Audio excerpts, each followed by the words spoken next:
Clint Lindsey is on a mission. He's joined forces with a handful of farmers to grow edible seeds, grains, and beans in the Willamette Valley, and to get those products into the hands of local consumers. We knew that we wanted to bring more locally grown grains to the valley. What we also knew is that there was some holes in the supply chain that needed to be filled. I mean, there was very little, if any, local processing, that being mills, or certified organic cleaning facilities, things like that. So we pooled our resources, and between the 3 farms and 4 other members of the board of Willamette Seed and Grain, we have access to several certified organic seed cleaners. We have 1 operational flour mill in Brownsville. We have another one going in Corvallis. We have some storage. These are the things that we needed in order to bring finished milled product that was locally grown in the Willamette Valley to Willamette Valley consumers. Something north of 90% of the food that's consumed in the valley is imported, either regionally, nationally, or internationally. And since this is such a fertile valley that can grow such a diverse amount of crops, we'd like to see more of the food that's consumed here grown here. Harry MacCormack is another farmer involved with Willamette Seed and Grain. For the last several years, he's been doing research on grain and bean production on his small farm near Corvallis. I've been concentrating on the beans the last 2 years. Prior to that, I concentrated on grain, some of which they brought in from other places. I have a black rye that they brought in from Lithuania. I'm still growing a golden rye that Lichtkorn Ragen, that came in from Germany. I experimented with a whole bunch of different wheats about 3-4 years ago, 2 different years in a row, looking for a bunch of things. We were looking for stuff that would make it in the season here, but also we were looking for nutritive value. Well, one of the things when you grow a local economy is you keep the money in the community. So what happens here in the valley right now is most of the wheat that's grown here is white wheat, and most of it's shipped overseas. So all that money, very little of it's staying with the farms. Most of it's going to Cargill, which is the middle people. So what we're attempting to do is be a person that is made up, a group that's made up of farmers, and go directly to the people that are going to use it. So we're cutting out untold middle people and making more money for the farms. We're talking $30 a bushel as opposed to $4 or $5 a bushel that these guys are used to getting. In a stable situation with an economy, flattens the whole thing out and makes it possible for farms to stay alive.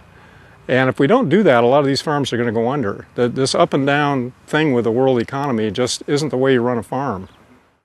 Locally grown grain products are showing up at more and more local grocery stores and bakeries, including Nature Bake in Milwaukee. 2 years ago, we decided we wanted to launch a local bread variety where we made all the ingredients that were within 100 miles of our bakery. So what we did is we set out and we talked to all the brokers and mills and people we knew to try to find local ingredients. Luckily, Willamette Seed and Grain contacted us just a few months after we launched this program.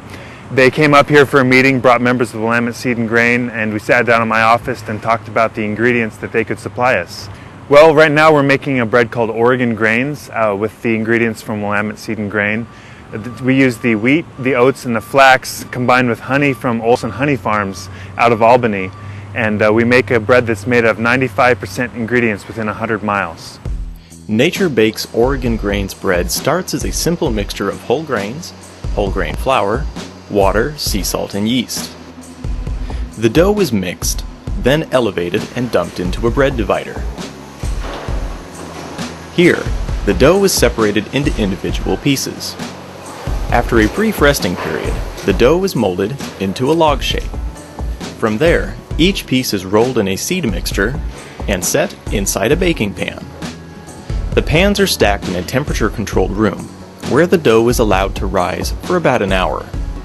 Next, the bread is baked.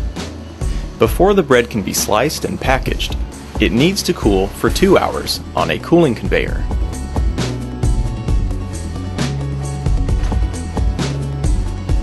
Each loaf is inspected, bagged, and arrives on store shelves shortly thereafter. Well, right now, the ingredients that we get from within a 100-mile radius of our bakery, grown and processed, is extremely small. I would say total it's less than 1%. What I foresee with our partnership with Willamette Seed and Grain is a future where we could have up to 50% of the ingredients that we use to supply our bakery coming from within that same radius. I see it as a absolutely critical service that farmers can do for their communities.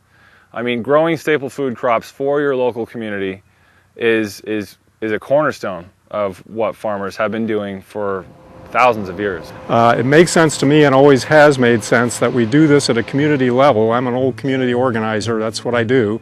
That's how we built Oregon Tilth. That's how we built the whole organic food movement. That's how we built all the farmers markets. None of this stuff was here when we started doing this back in the 80s. This all needs to be built to hand on to younger generations. The young people are going to have to pick it up and move it, and what we need to put in place are things like Willamette Seed and Grain. We're trying to help each other out and try to help out the next generation. That's basically what we're up to. Bringing it back to how things used to be in terms of having a relationship with your grower, understanding the way they farm, looking your customers in the eye, shaking their hand when they buy your product, those kinds of things are very, very important to me and the rest of the members of Willamette Seed and Grain. That's hugely rewarding. For more information, visit WillametteSeedandGrain.com. And to learn more about NatureBake, visit their website at naturebake.com.